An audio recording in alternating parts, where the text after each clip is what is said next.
والسلام على من لا نبي بعده.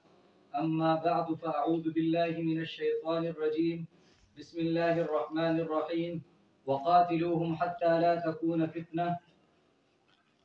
صدق الله العظيم. رئيس الحفلة المؤجلة، أساتذتي وإخواني، السلام عليكم ورحمة الله وبركاته. في هذه الحفلة المباركة بهذه المناسبة السارة أن ألقي أمامكم خطبة وجيزة حول الموضوع إن الجنة تحت ظلال السيوف. هذا قول نبينا صلى الله عليه وسلم: ومن أصدق بعد الله من الرسول قيلا.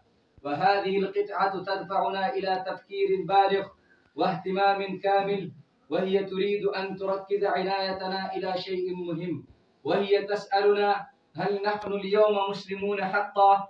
هل نصدق رسولنا فيما قال كما صدقه الرعيل الأول من المهاجرين والأنصار والذين اتبعوهم بإحسان، الذين تفانوا في سبيل الدين وتحملوا مشاق الحر والقر ووضعوا كل ما قال نبيهم على رؤوسهم وأعينهم؟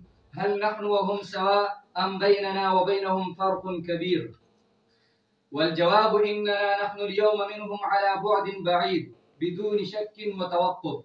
كان رسولنا صلى الله عليه وسلم يحب الجهاد في سبيل الله حبا زائدا، كما كان شأنه في جميع الأمور الدينية.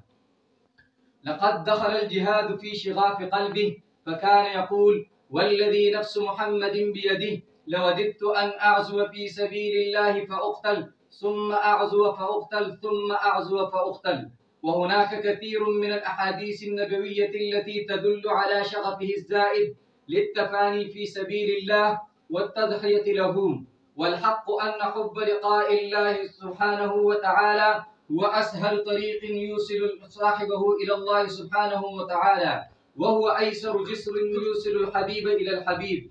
ولكن إخواني، أين نحن الآن منهم؟ أمرنا رسول الله صلى الله عليه وسلم أن نستظل بظلال السيوف ونلتمس هناك جنتنا، فيا أسفا علينا ثم يا أسفا علينا.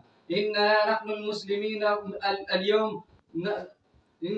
المسلمين اليوم فردا وجماعة نسعى إلى حزب الشيطان لينقذونا من العذاب الأليم ويخرجونا من التاسعة إلى السعادة. وهكذا نتورط في مكائد الباطل بصفة دائمة مستمرة، ثم نتمنى أن نعيش في أكنافهم آمنين مطمئنين ونحسبها جنة. أيها المستمعون الكرام، إننا تركنا حياة الكفاح والمقاتلة والمغامرة والمجاهدة، ورضينا بالذل والاستسلام أمام العدو، ونكتم هذا الذل الفاحشة في ألفاظ حسنة رائقة. وهل وجدتم رجلا ميتا سميتموه حيا فقام يمشي؟